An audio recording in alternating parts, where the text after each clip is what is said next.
ஏனென்றால் பாரமான சிலுவையை கொண்டு உலகத்தை மீட்டு விட்டு இரண்டாம் முறையாக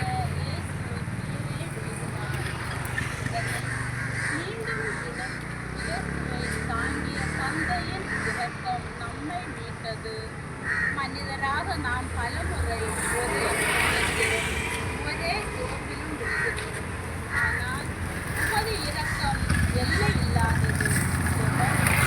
ஆண்டவரே, எமது விடாசோர்வுகளில் உமது